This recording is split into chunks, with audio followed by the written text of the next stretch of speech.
માર્કેટમાં આટલા સરસ લાલ મરચાં આવી રહ્યા છે તો આપણે રેડ ચીલી સોસ ન બનાવીએ તો કેમ ચાલે? તો માર્કેટમાં મળતા સોસ કરતાં પણ વધારે ટેસ્ટી અને એકદમ સરસ રેડ ચીલી સોસ આપણે બનાવીએ. રેડ ચીલી સોસ બનાવવા માટે અહીં મેં 1 કિલો મરચાં લીધેલા છે. 1 કિલો મરચાંમાં મેં દેશી ટમેટાં આવા મોટી સાઇઝના જે એપ્રોક્સિમેટલી 250 ગ્રામ જેટલા છે એ લીધેલા છે. આદુની આ રીતે આટલી નાનો ટુકડો લીધેલો છે. 10 થી 12 નંગ જેટલી લસણ લીધેલું છે અને બીટ અડધું લીધેલું છે. તો આ રીતે માપ કરી અને આપણે રેડ ચીલી સોસ બનાવશું તો એકદમ ટેસ્ટી બનશે. અને અહીં મેં ખાંડ 100 ગ્રામ જેટલી લીધેલી છે. નમક ટુ ટેસ્ટ આપણે એડ કરશું. બીટ નાખવાથી આપણો રેડ ચીલી સોસ એકદમ સરસ લાલ કલરનો બનશે. તો ચાલો આપણે બનાવીએ. હવે આપણે એક બાઉલમાં સૌપ્રથમ આપણા બધા કટ કરેલા મરચાં લઈ લેશું. ત્યારબાદ મેં અહીં બીટની આ રીતે સ્લાઇસ કરી લીધેલી છે જેથી એ ઝડપથી ચડી જાય. એ લઈ લેશું. લસણ અને આદુ બધું એડ કરી દેશું. ટમેટાના પીસીસ એડ કરી દેશું. અહીં આપણે દેશી ટમેટા એટલે લીધેલા છે કે એનું જે પાણી છૂટશે એમાં જ મરચાં એકદમ સરસ રીતે ગળી જશે, ચડી જશે. હવે આપણે શુગર એમાં એડ કરી દઈએ.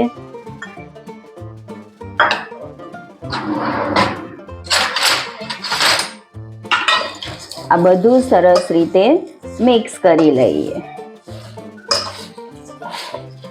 તો આપણે આ બધું સરસ રીતે મિક્સ કરી લીધું છે. હવે આપણે નોનસ્ટિક પેનમાં એને એડ કરી દેશું.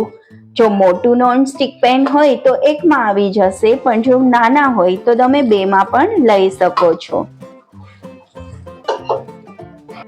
હવે આપણે બંને પેનને ગેસ પર મૂકી દેશું. જો આપણા બંને પેન એકદમ સરસ રીતે ગરમ થઈ ગયા છે. હવે આપણે એને મીડિયમ રાખી દેશું અને એના પર ઢાંકણ ઢાંકી દેશું. ઢાંકણ ઢાંક્યા બાદ 2 મિનિટે આપણે એને હલાવતા રહેશું જેથી કરીને આપણે ચેક કરી શકીએ. બરાબર? ચાલો, જો 2 મિનિટ્સ થઈ ગઈ છે, આપણે ચેક કરી લઈએ.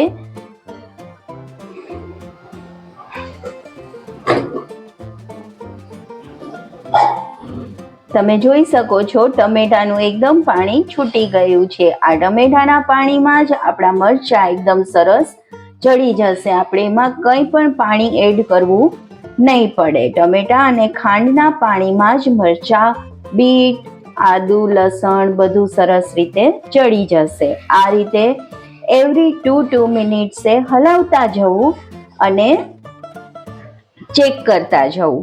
આ પાણી બધું બળી જાય ત્યાં સુધી આપણે એને ચડાવવાના છે. નમક એડ કરી દઈશું ટુ ટેસ્ટ અને સરસ રીતે મિક્સ કરી દેશું.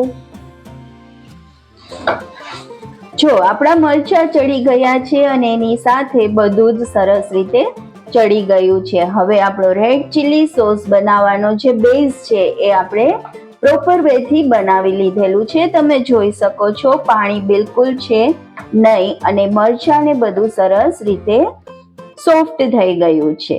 તમે આ રેડ ચીલી સોસ એકદમ ઇઝી વેથી બનાવી શકો છો. ઘરના કામ કરતા કરતા પણ તમે આ સોસ બનાવી શકો છો. કોઈ સ્પેશિયલ ટાઈમ સ્પેન્ડ કરવાની જરૂર રહેતી જ નથી. તો કોઈ વર્કિંગ વુમન હશે કે હાઉસવાઈફ હશે, બધાને આ સોસ બનાવવો એકદમ ઇઝી થશે. હવે આપણે આ જે બેઝ બની ગયું છે એને એકદમ સરસ રીતે ઠરવા દેશું. ત્યારબાદ આપણે મિક્સરમાં એને પીસી લેશું.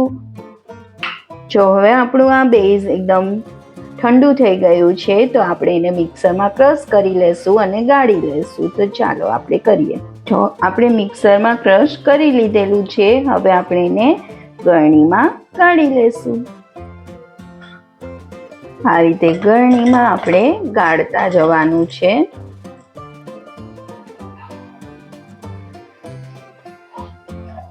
આ રેડ ચીલી સોસને આપણે ગાળીને રેડી કરી લીધો છે. જો તમે જોઈ શકો છો કેટલો સ્મૂથ બની ગયો છે. હવે આપણે એને 1 વર્ષ સુધી સરસ રીતે સાચવી શકીએ એટલા માટે આપણે એમાં વિનેગર એડ કરશું. 1 કિલો મરચાં લીધેલા છે તો આપણે 2.5 ટેબલ સ્પૂન જેટલું વિનેગર એડ કરી દેશું.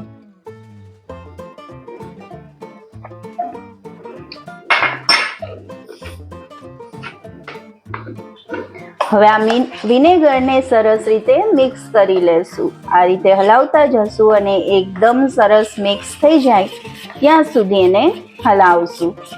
આ રીતે તમે વિનેગર એડ કરી અને આ રેડ ચીલી સોસને 1 વર્ષ સુધી ફ્રીઝમાં બહુ સરસ રીતે સાચવી શકો છો.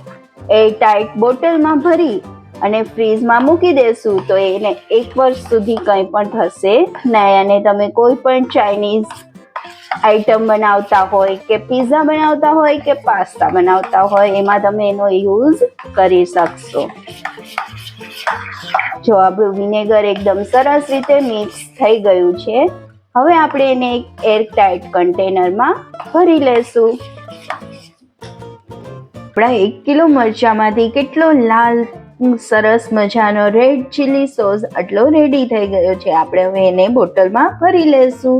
જો આ રેડ ચીલી સોસને મેં એરટાઇટ કન્ટેનરમાં ભરી દીધેલા છે અને હવે હું આ ફ્રીઝમાં મૂકી દઈશ એટલે 1 વર્ષ સુધી હું આ સોસનો યુઝ કરી શકીશ. તો તમે પણ જરૂરથી એક વખત આ રેડ ચીલી સોસ બનાવવાની ટ્રાય કરજો. જો તમારે કાંઈ પણ ક્વેરી હોય તો તમે મને કમેન્ટ બોક્સમાં પૂછી શકો છો.